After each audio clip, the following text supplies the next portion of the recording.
My, what a transformation this education is making in your life. Can you believe how much more you know now than you did just a few hundred videos ago?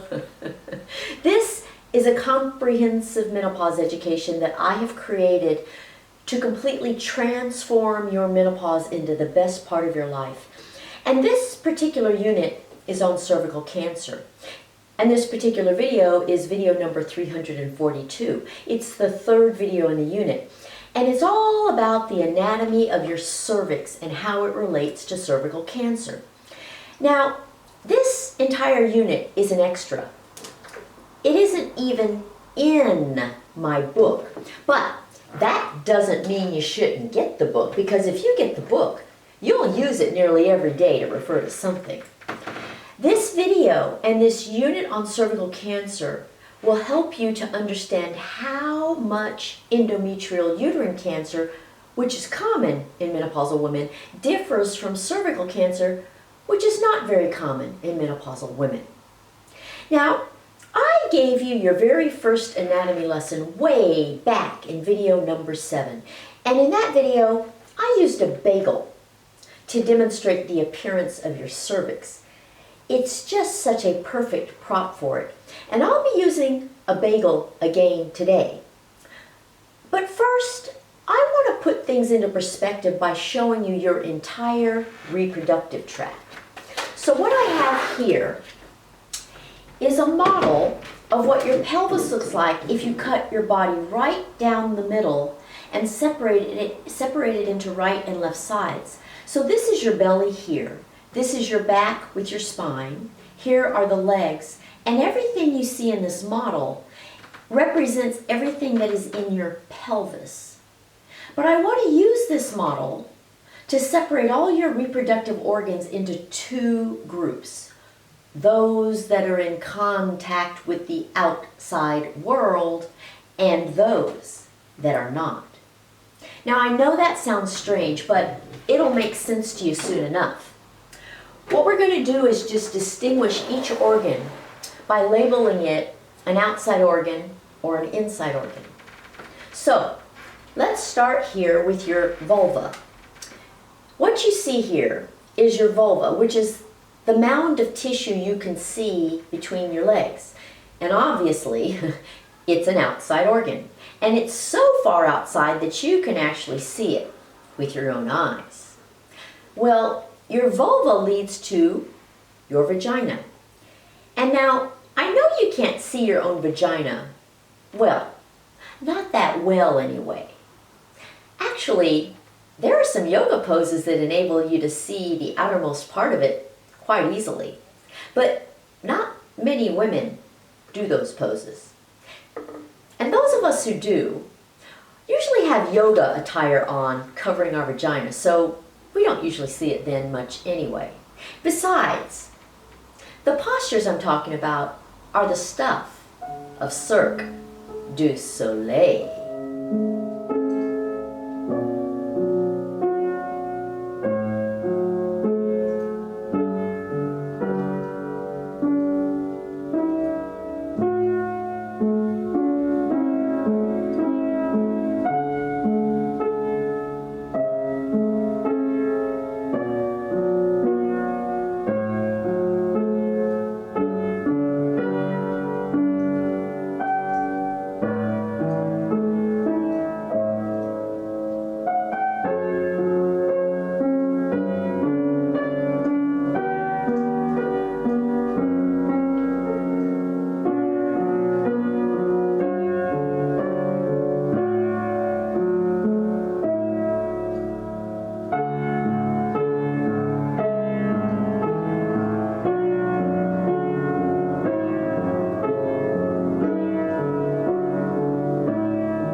I just thought I'd throw that in there for a bit of fun. Okay, but back to our lesson. Now you may think of your vagina as being an inside organ simply because you can't see it, but the distinction I'm making is not whether or not you can see the organ. It's whether or not the organ is in contact with the outside world. So while your vagina is a tube that goes inside your body, it's still in contact with the outside world. You can put your finger into your vagina and touch its walls.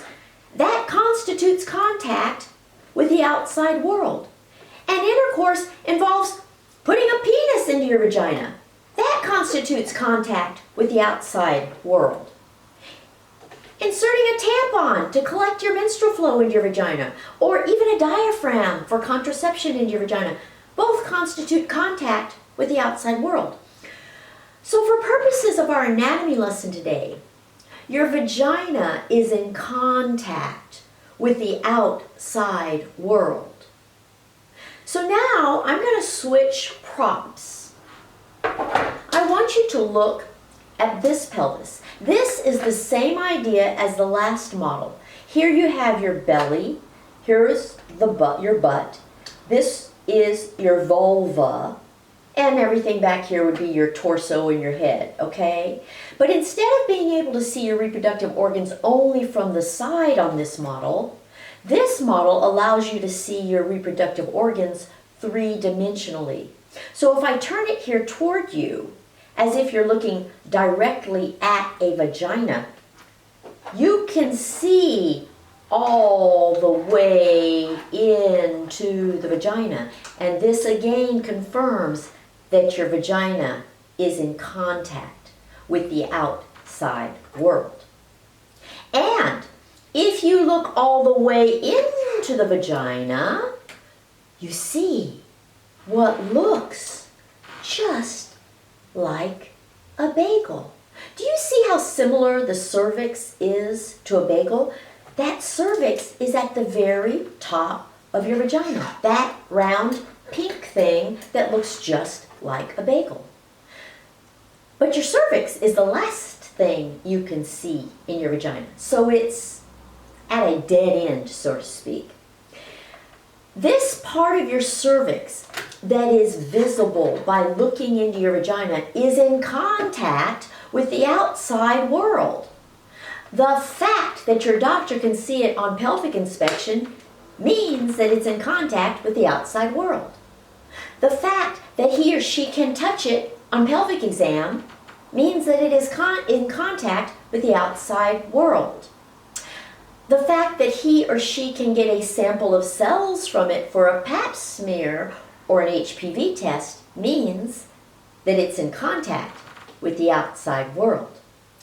The fact that you can touch it if you reach up far enough into your own vagina means that it's in contact with the outside world. And the fact that a penis bumps it during intercourse means that it is in contact with the outside world. But your cervix is fairly long. It's not as flat as just a single bagel. It's more like a stack of bagels. The length of a normal non-pregnant cervix is about 3.5 centimeters or about 1.5 inches.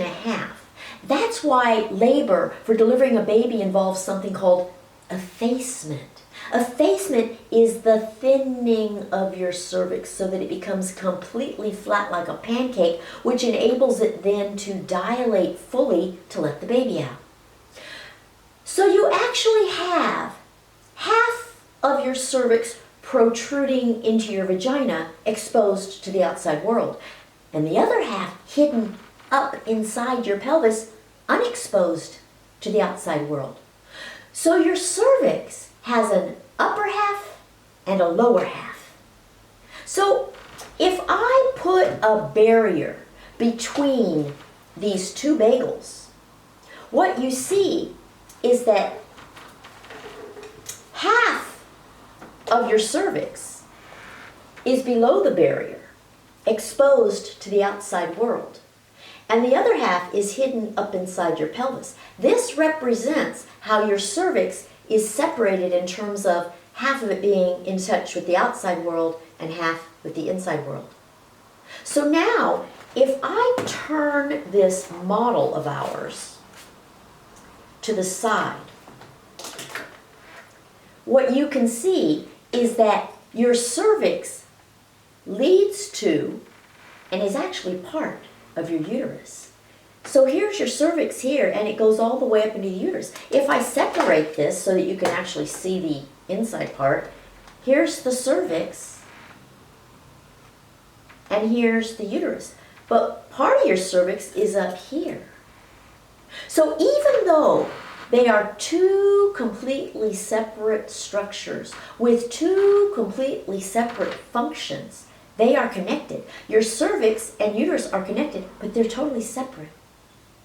Now, on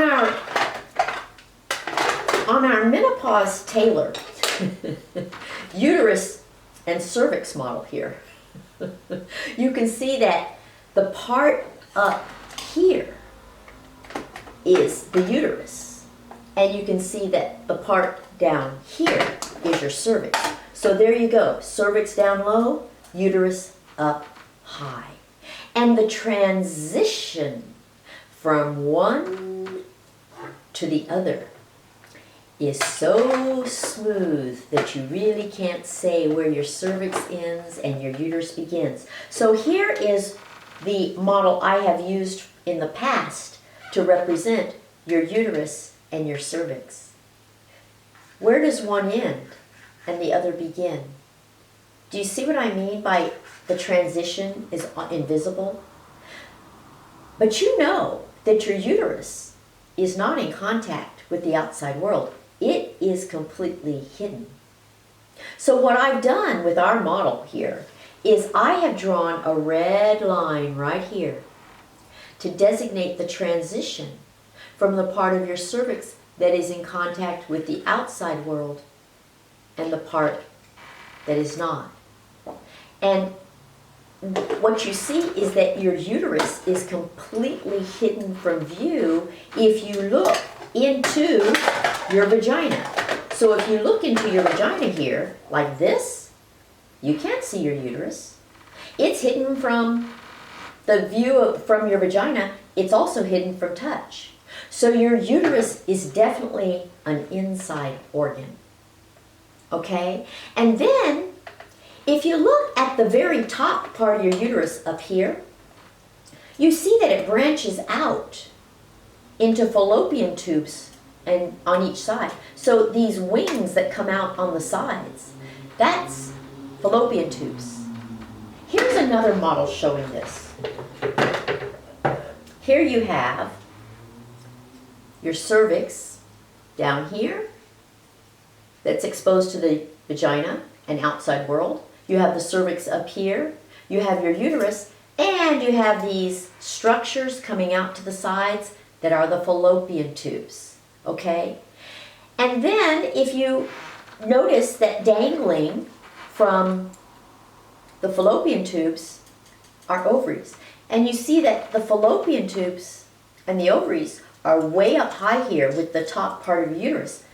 They have no contact at all with the outside world. They're all tucked deep inside your pelvis where you can't see them or feel them. There's no contact whatsoever of your ovaries with the outside world. So if I take our model apart again, you can see here that the ovary is way up high here.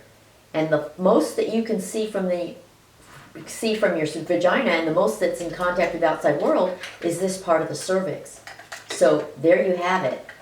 You have the outside world that ends here and the inside world that starts there. So there's no contact whatsoever with your ovaries or your fallopian tubes with the outside world. So what you have is your vulva, your vagina, and the lower part of your cervix in contact with the outside world. And then you have the upper part of your cervix, your uterus, your fallopian tubes, and your ovaries completely hidden and free of contact with the outside world. And your cervix is the organ where the transformation from outside to inside occurs. Part of it is in contact with the outside world, and part of it is not. This makes perfect sense when you consider the function of your cervix. It functions as a door. That hole in your cervix spends its entire existence just opening and closing, opening and closing. That's all it does its whole life. And in so doing, it lets things pass in and out through the door. So it lets sperm pass from your vagina into your uterus and then fallopian tubes. And it lets your period pass from your endometrial lining into your vagina. And it lets your soon-to-be-born baby pass from your uterus into your vagina and then into your arms. So this boring, round, bagel-like organ offers more than meets the eye. And one of its hidden features is that transition from outside to inside. At some level inside this bagel hole, there is a transformation from inside to outside, and it's just a fine line that changes its designation from outside to inside. And you know, when you look at a bagel, you can actually see a line that separates the top part of the bagel from the bottom part of the bagel, can't you? The top part of the bagel is usually a different color than the bottom. So inside the hole of this bagel, I have drawn a red line. I don't know if you can see it, but there is a red line in there. And it represents the same thing you saw on our avocado model. It represents this red line, which I've drawn inside the bagel. So inside the bagel red line, on the avocado red line. It's on a loaf of bread too. I mean, if you get a loaf of bread, look, it's right there. It seems as though every kind of bread has one, doesn't it? See, that's another reason the bagel is such a good prop for your cervix. Well, in the actual cervix, this demarcation between outside and inside has a name. It's the transformation zone. The transformation zone is the barrier between the part of your cervix that is in contact with the outside world and the part that is not. Can you believe it's really a named, well-known, and legitimate demarcation? Now, whenever there's an anatomical change that is visible grossly, there is a corresponding change that is visible microscopically. So this transformation zone in your cervix is no different.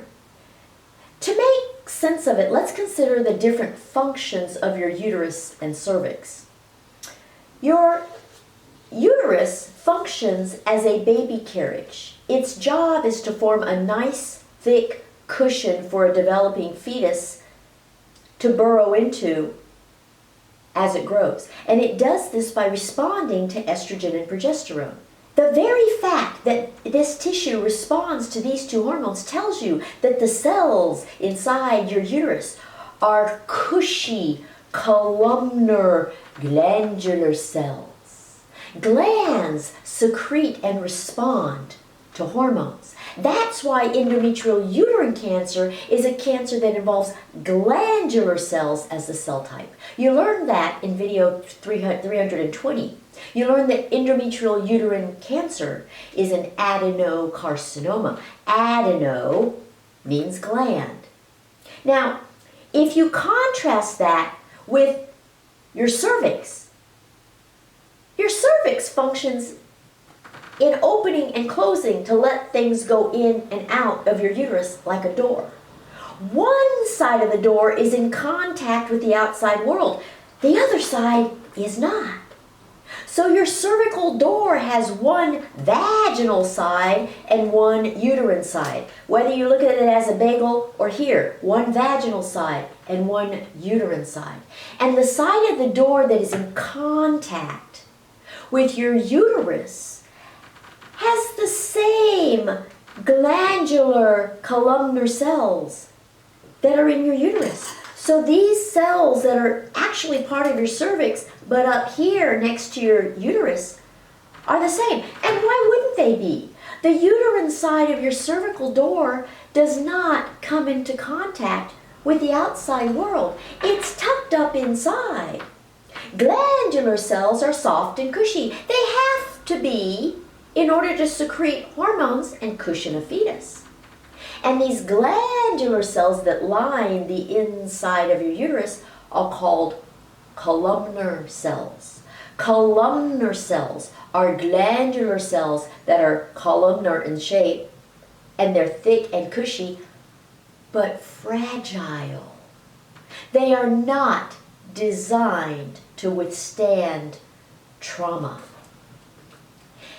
In contrast, the side of your cervical door that is in contact with your vagina, this part of it here that you can see in your vagina, has to endure all the traumas of the outside world. Touching by your gynecologist, bumping by a penis, rubbing by a tampon, covering by a diaphragm.